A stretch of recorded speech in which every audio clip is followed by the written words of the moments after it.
नमस्कार साथियों, मैं कुणाल आप सभी का संस्कृति आईएएस यूट्यूब चैनल पे स्वागत करता हूं। आज की वीडियो में हम लोग बात करने वाले हैं संविधान के अनुच्छेद 21 के बारे में। दरअसल आप सभी ये बात तो जानते हैं कि भारतीय संविधान के तहत अनुच्छेद 21 की अपनी विशेष एक खास भूमिका, खास महत्व है। लेकिन इस सब के बावजूद हमारा जो संविधान का अभिभावक है और जो उसको नई नई परिभाषाएं प्रदान करता है, यानी कि हमारा सुप्रीम कोर्ट ने संविधान के अनुच्छेद 21 में एक नई परिभाषा जोड़ दी है, कुछ नए शब्दों को जोड़ दिया है। एक मामले की सुनवाई करते हुए भारत के मुख्य न्यायाधीश जस्टिस डी वाई चंद्रचूड़ साहब की बेंच ने यहाँ पर प्रस्तुत किया है कि देखिए, जो आपके मौलिक अधिकार हैं वह मौलिक अधिकार आपको जलवायु परिवर्तन के प्रभावों के विरुद्ध अधिकार भी प्रदान करते हैं। यानी कि संविधान का अनुच्छेद 21 जहां आपको प्राण और दैहिक स्वतंत्रता का अधिकार मिला हुआ है, जिस अधिकार में कहा गया है कि आपको जीने का अधिकार है और आपको अपने शरीर पे पूरा अधिकार संविधान के द्वारा दिया गया है, उसमें यह अब इन्होंने जोड़ा है कि जिस प्रकार से लगातार नई नई गतिविधियों के कारण, नए नए मानवीय कार्यों के कारण जलवायु परिवर्तन हो रहा है, जलवायु परिवर्तन से मानव स्वास्थ्य पे ही नकारात्मक प्रभाव पड़ रहा है और आपको अनुच्छेद 21 उन प्रभावों के विरुद्ध अधिकार प्रदान करता है। सीधा सीधा कहने का मतलब यहाँ पर अब यह आ जाता है कि ऐसी कोई भी गतिविधि जो आप देख रहे हैं जिसकी वजह से क्लाइमेट चेंज का इफेक्ट आपके ऊपर सीधा सीधा हो रहा है, तो आप उस मामले के लिए भी सुप्रीम कोर्ट जा सकते हैं, क्योंकि आपका पहली बात तो फंडामेंटल राइट्स से उसको जोड़ दिया गया है। और जब जब फंडामेंटल राइट्स का वायलेशन देखा जाता है तो उस स्थिति में आर्टिकल 32 यानी कि कॉन्स्टिट्यूशनल रेमेडीज का आप उपयोग कर सकते हैं और सुप्रीम कोर्ट जाकर के किसी भी मामले में आप संरक्षण ले सकते हैं। यहाँ पर अब कोर्ट के द्वारा खुद यह मामला परिभाषित कर दिया गया। बेहद खास मामला है, लेकिन सुप्रीम कोर्ट ने क्यों यह सब बातें प्रस्तुत की, क्या मामला सुप्रीम कोर्ट के पास पहुंचा था और उस मामले की सुनवाई करते हुए किस प्रकार ये सभी पहलू बीच में आ रहे हैं, हर एक चीज को देखना, जानना, समझना जरूरी है। चलते हैं इसी प्रकार आगे और देखते हैं हमारी न्यूज में क्या क्या शामिल है। लेकिन उससे पहले एक प्रश्न जो आपसे आने वाली परीक्षा में पूछा सकता है, कुछ इस रूप में है। हालांकि मुझे उम्मीद है कि अब तक तो आप समझ गए होंगे इस प्रश्न का उत्तर क्या है, तो जल्दी से कमेंट कर दीजिए। बेहद सरल सा प्रश्न है आज का, और अपने मेंस के नोट्स भी ज़रूर बना लीजिएगा, क्योंकि जिस प्रकार से नई नई चीज़ों को शामिल किया जा रहा है, नई नई परिभाषाएं कोड दे रहा है, ज़रूरी है कि आप लोगों से बात मुख्य परीक्षा में पूछ ली जाए। चलते हैं आगे और देखते हैं कि क्या था मामला और किस प्रकार से यह न्यूज़ हम लोग के सामने आई है। तो फिलहाल स्थिति यह है कि जिस बेंच के द्वारा इस मामले की सुनवाई की जा रही थी उसमें शामिल थे भारत के मुख्य न्यायाधीश यानी कि जस्टिस डी वाई चंद्रचूड़। इनके अलावा 2 जज और थे, यानी कि 3 जजों की यह खंडपीठ थी। बाकी जो 2 और जज हैं उसमें नाम शामिल हैं न्यायमूर्ति जे.बी. पारदीवाला का और न्यायमूर्ति मनोज मिश्रा साहब का। इन तीनों ने ही मिलजुल करके पूरे मामले की सुनवाई की है। अब किस प्रकार से मामला पहुंचा था, सबसे पहले यह समझिए। दरअसल एक लंबी घटनाक्रम ये बन गई है ग्रेट इंडियन बस्टर्स के जीवन पे संकट की। हम लोग लगातार कई सालों से देख रहे हैं कि पिटिशंस जो हैं वह कोर्ट में पहुंच रही है। पिटिशंस के अलावा हम यह भी देख रहे हैं जो सरकारें हैं, चाहे राज्य सरकार हो चाहे केंद्र सरकार हो, वह लगातार ग्रेट इंडियन बस्टर्ड के जीवन पे जो संकट है उसके मुद्दे को उठा रहे हैं, रेखांकित कर रहे हैं। यह जो पूरी की पूरी खबर है ये खासतौर पर गुजरात और राजस्थान वाले क्षेत्र से संबंधित है, जहां पर ऊपर की तारों की वजह से, जिनको ओवरहेड वायर्स कहा जाता है, उन वायर्स की वजह से जो ग्रेट इंडियन बस्टर्स है उनके जीवन पर संकट मंडरा रहा है और उनका जीवन लगातार संकट में होते हुए एक जो नंबर उनके गिर रहे हैं, यह एक बड़ा मुद्दा प्रस्तुत कर रहा है। ऐसा माना जा रहा है विशेषज्ञों के द्वारा कि पिछले 1 दशक में हम लोगों ने एक बड़ी संख्या ग्रेट इंडियन बस्टर्स की खो दी है, जो अब जिस तरफ ध्यान देना जरूरी है, इस संख्या को सुधारना जरूरी है, वरना एक समय आएगा जब भारत पूरी तरह से ग्रेट इंडियन बस्टर्ड से मुक्त हो जाएगा। जरूरी है इस तरफ ध्यान दिया जाए। तो इसी को लेकर के एक पिटीशन जो हमारे एक वन्य जीव कार्यकर्ता हैं M.K. रणजीत सिंह, उनके द्वारा दर्ज की गई सुप्रीम कोर्ट में, जहां पर इन्होंने मांग की है ग्रेट इंडियन बस्टर्स की सुरक्षा के लिए। इन्होंने कहा है कि देखिए, गुजरात और राजस्थान दोनों ही जगह पर यह मामला गंभीर बना हुआ है। सुप्रीम कोर्ट आदेश दे सरकारों को और सरकार इस तरफ ध्यान दे, जो भी इनके जीवन के सामने चुनौतियां हैं उन चुनौतियों को समाप्त करे ताकि चीज़ों को सुधारा जा सके। ये चीज़ें यहाँ पर आ गई खुल करके। तो अब इनकी पिटीशन के ऊपर ही सुनवाई की जा रही थी इन 3 जजों की खंडपीठ के द्वारा। अब यहाँ पर स्थिति यह हुई है कि यहाँ पर सुनवाई करते हुए जो खंडपीठ थी उसने प्रस्तुत किया है, पहली बात तो यही कि देखिए, जो जीवन का अधिकार आपको मिला हुआ है उस जीवन के अधिकार के अंदर जलवायु परिवर्तन के प्रभावों के विरुद्ध अधिकार भी शामिल है।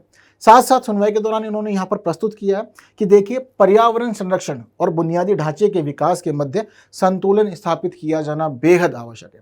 हम लोग लगातार आधुनिक हो रहे हैं, मॉडर्न तो हम लोग हो रहे हैं, किसी भी मामले में देख लीजिए, चाहे विचारों के मामले में देख लीजिए, पहनावे के मामले में देख लीजिए, खान पान के मामले में देख लीजिए, रहन सहन या फिर हमारा जो आधारभूत ढांचा है उसके मामले में देख लीजिए, हो रहे हैं हम लोग आधुनिक, इसमें कोई दो राय नहीं। लेकिन आधुनिक होते हुए हम लोग बहुत सारी चीज़ों से जुड़ गए हैं, जिन चीज़ों में अब आज के समय में बिजली बहुत ही एक अनिवार्य हमारे जीवन का अंग हो गया है। अगर बिजली ना हो तो अब जीवन की हम लोग कल्पना नहीं कर सकते। एक समय हुआ करता था जब लोग बिना बिजली के रहा करते थे, कोई उनको फर्क नहीं पड़ता था, कोई प्रभाव नहीं था। लेकिन अब अगर बिजली ना हो तो समझ लो ऐसा लगता है कि बस शरीर में सांस ही नहीं है, ऑक्सीजन ही नहीं आ रही है, ऐसी स्थिति बन जाती है। क्योंकि सभी चीज़ें जितनी भी हमारे पास है सारी ही इलेक्ट्रॉनिक है। चाहे हम लोग बात करें हमारे मोबाइल फ़ोन की, जिसके माध्यम से आप लोग मुझे सुन रहे हैं, चाहे बात करें हम लोग अपने सिस्टम की, पैनल की, चाहे हम लोग बात करें कैमरा की या फिर घर में एसी की, फ़ैन की, सब चीज़ें इलेक्ट्रॉनिक है। ऐसी स्थिति में बिजली का होना बहुत ज़्यादा ज़रूरी है। तो अब क्या हो रहा है राजस्थान वाले क्षेत्र में, गुजरात वाले क्षेत्रों में, कि जो ग्रेट इंडियन बस्टर्स है ना, ये घूमते हुए जाते हैं और बिजली के तारों पे ही बैठते हैं। बिजली के तारों पे बैठने की वजह से इन लोग को करंट लगता है, जिसकी वजह से इनकी मौत हो जाती है। और ऐसा एक बड़ा आंकड़ा सामने आया है। हालांकि 2021 में भी एक मामला सुप्रीम कोर्ट पहुंचा था, जहां पर सुप्रीम कोर्ट ने आदेश दिया था कि जो ओवरहेड वायर्स हैं इनको अंडरग्राउंड कर दिया जाए। लेकिन अभी तक पूरी तरह चीज़ों पर कार्यान्वयन नहीं किया गया है, तो जिस वजह से यह समस्या और ये चिंता अभी भी बनी हुई है यथावत, इसमें कोई दो राय नहीं। तो ज़रूरी है कि पर्यावरण संरक्षण और बुनियादी ढांचे के विकास के मध्य संतुलन स्थापित किया जाए। मतलब पर्यावरण संरक्षण पर भी ध्यान दीजिए अगर आप बुनियादी ढांचे का विकास कर रहे हैं। उस स्थिति में पर्यावरण के साथ साथ विकास ज़रूरी है। और इस वाली अवधारणा को हम लोग क्या कहते हैं? सतत विकास, सस्टेनेबल डेवलपमेंट। सस्टेनेबल डेवलपमेंट एक ऐसी टर्म है जो हम लोग जनरली पढ़ते ही रहते हैं, है ना, ज्योग्राफी में, एनवायरनमेंट में, जहाँ बताया जाता है कि पर्यावरण का ध्यान रखो, विकास कर रहे हो उसमें कोई दो राय नहीं, लेकिन विकास के साथ साथ पर्यावरण का ध्यान रखना भी ज़रूरी है। क्योंकि विकास मुख्य रूप से हम मानवों से संबंधित है, लेकिन पर्यावरण संसार के हर उस जीव से संबंधित है जो भी यहाँ पृथ्वी पर मौजूद है। आगे समझते हैं क्या क्या मामला शामिल है इसमें। तो मैं आपको बताया था कि 2021 में भी एक मामला पहले ही सुप्रीम कोर्ट पहुंच गया था। तो अप्रैल 2021 के मामले में सुनवाई करते हुए सुप्रीम कोर्ट ने आदेश दिया था गुजरात और राजस्थान सरकारों को कि 80,000 वर्ग किलोमीटर से अधिक क्षेत्र में जो फैली हुई ओवरहेड ट्रांसमिशन लाइनें हैं उनको आप अंडरग्राउंड कर दीजिए, ताकि चीज़ें ठीक हो सके और ग्रेट इंडियन बस्टर्स के जीवन पर जो संकट है वो कम हो जाए या खत्म हो जाए।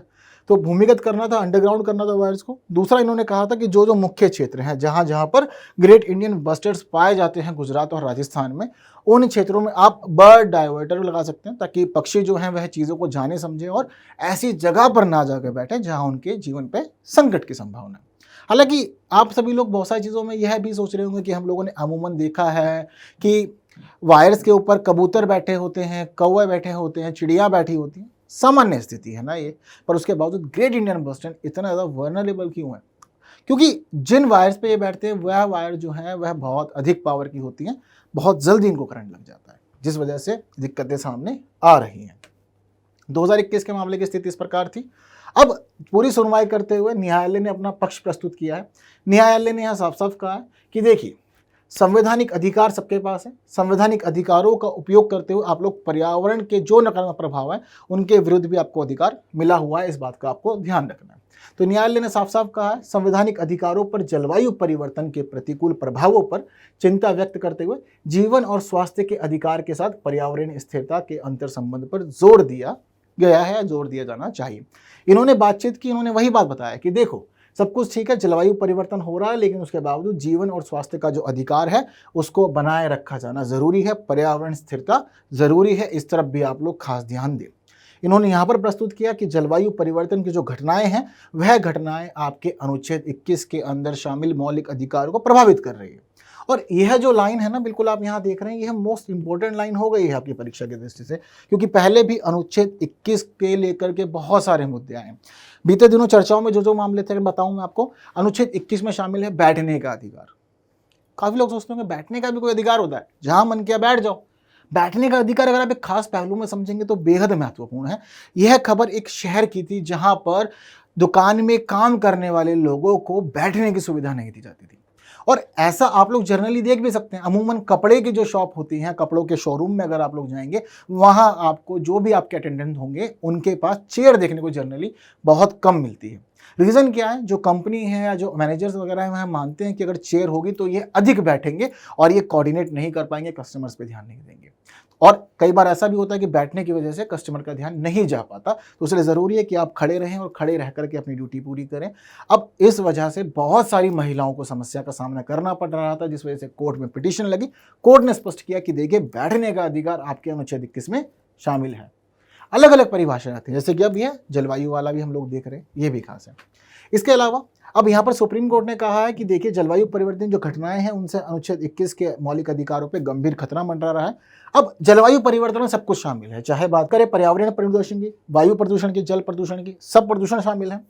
बीमारी के पैटर्न में बदलाव, जैसे कि बीते दिनों आप सभी ने देखा है किस प्रकार से कोरोना महामारी पूरी दुनिया में मंडरा रही थी, तो बीमारियों के पैटर्न में लगातार बदलाव हो रहा है। यह भी हमारे अनुच्छेद 21 के अंदर मौलिक अधिकारों पर संकट ही है।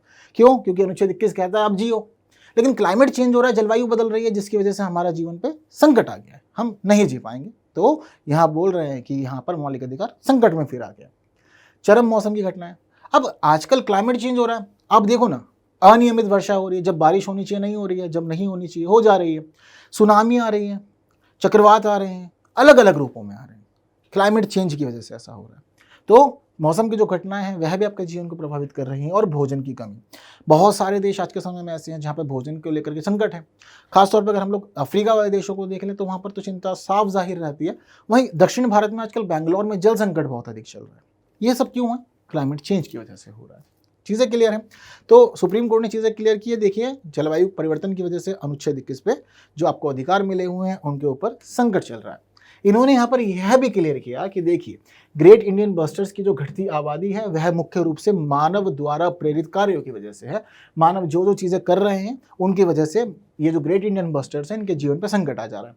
चाहे उसको लेकर के आप बात कर रहे हैं ओवरहेड वायर्स की या फिर सौर संयंत्रों की। बहुत सारी जगह आजकल देख रहे हैं कि भाई सोलर एनर्जी को लेकर गवर्नमेंट बहुत एक्टिव है, तो सोलर पैनल से जाकर ग्रेट इंडियन बस्टर टकरा जा रहे हैं, उनका जीवन समाप्त हो जा रहा है। ओवरहेड वायर्स ज़रूरी है आज के समय में कि हर क्षेत्र में बिजली पहुँचे। सेंट्रल गवर्नमेंट जो हमारी है उसका तो एजेंडा भी रहता है यही कि घर घर बिजली हो, लेकिन इस दौरान वायर बिछाना या सोलर पैनल लगा देना से क्या हो रहा है, इनके जीवन पर संकट आ जा रहा है। तो सुप्रीम कोर्ट कह रहा है कि ज़रूरी है कि तत्काल रूप से समाधान किया जाए मानव जनित समस्याओं का या चुनौतियों का। साथ साथ यहाँ पर सुप्रीम कोर्ट ने इस मामले की सुनवाई करते हुए एक समिति का गठन भी कर दिया है और समिति को महत्वपूर्ण जिम्मेदारियां दे दी हैं। समिति को उन्होंने कहा है कि देखिए, ग्रेट इंडियन बस्टर जो है उसके जीवन में जो पर्यावरण संकट है आप उनकी पहचान करेंगे और समाधान के लिए सुझाव भी प्रस्तुत करेंगे। राजस्थान और गुजरात के अंदर जो भी नवीकरणीय ऊर्जा बुनियादी ढांचे उनका प्रसार हो रहा है, आप उसको ट्रैक करेंगे और देखेंगे कि यह आने वाले समय में पक्षी पशुओं के लिए संकटकारी ना हो। इसके अलावा इन्होंने कहा है कि सौर ऊर्जा उत्पादन की सुविधाजनक बनाने के लिए ट्रांसमिशन लाइनों की स्थापना की जाएगी और ध्यान रखिएगा कि अंडरग्राउंड हो, ओवरहेड ना हो, ताकि परेशानियां उत्पन्न ना हो। यह भी इन्होंने यहाँ पर क्लियर कर दिया। इसके साथ साथ ही समिति को लेकर के उन्होंने साफ साफ कहा है कि आपके पास जिम्मेदारी है कि आप पर्यावरण संरक्षण पे ध्यान दें, नवीकरणीय ऊर्जा विकास पे ध्यान दें और संवैधानिक अधिकारों की सुरक्षा के ऊपर भी ध्यान दें और सबके बीच में संतुलन स्थापित करने का प्रयास करें। ये भी आपकी खास जिम्मेदारी है। ये सब कुछ आपने करना है और कोशिश करनी है कि जिस प्रकार से डेवलपमेंट हो रहा है, डेवलपमेंट के साथ साथ हम पर्यावरण संरक्षण और फंडामेंटल राइट्स को या हमारे जो कॉन्स्टिट्यूशनल राइट्स हैं उनको ना भूलें, उन पे हम लोग विशेष ध्यान दें। और यह भी आप लोग को ध्यान रखना है कि स्वस्थ पर्यावरण का अधिकार जो भी बातों को शामिल करता है उसमें मुख्य रूप से शामिल है स्वस्थ, सुरक्षित और भलाई के लिए अनुकूल वातावरण जहां भी आप निवास कर रहे हैं। सुप्रीम कोर्ट का सब कहना है कि आप जिस भी क्षेत्र में रह रहे हो आप उस क्षेत्र में रह करके एक स्वच्छ पर्यावरण की मांग करेंगे और स्वच्छ पर्यावरण जिसकी आप मांग कर रहे हैं उसमें ज़रूरी है कि यह तत्व शामिल हो। आपका वातावरण स्वच्छ हो, सुरक्षित हो और आपके जीवन के लिए, आपके श्वास लेने के लिए, आपके शरीर के अंगों के लिए पूरी तरह से सुरक्षित हो, अनुकूल हो। यह ही अर्थ होता है स्वस्थ पर्यावरण का। यह भी सुप्रीम कोर्ट ने दिया। अब सुप्रीम कोर्ट जितने भी स्टेटमेंट दे रहा है, ये सभी स्टेटमेंट, ये सभी बातें आपकी परीक्षा की दृष्टि से बेहद खास हो गई हैं, महत्वपूर्ण हो गई हैं। अब ज़रूरी है कि चीज़ों को आप लोग समझते जानते हो अपने मेंस के नोट ज़रूर बना लीजिए ताकि आपको दिक्कत परेशानी ना हो। ये प्रश्न आप लोग के सामने है। अब आप लोग इसका क्वेश्चन का आंसर बहुत अच्छे से दे सकते हैं, तो जल्दी से आंसर कमेंट कर दीजिए। अपने मेंस के नोट्स भी ज़रूर बना लीजिएगा, ज़रूरी है परीक्षा की दृष्टि से मेंस में पूछा जाए तो आप लोग अच्छे से बता सकें। हाँ, बाकी वीडियो खास लगी है तो बाकी साथियों तक शेयर ज़रूर करना है, वीडियो को लाइक के बिना बिल्कुल नहीं जाना है। हाँ, आपको आंसर चाहिए होगा तो देखिए आंसर आप लोग की स्क्रीन पर है। उम्मीद करता हूँ कि ठीक रहा होगा। बाकी बातें हम लोग अगले वीडियो में करेंगे कुछ नई बातों के साथ, कुछ नए विषयों के साथ। तब तक के लिए विदा दीजिए। Thank you so much.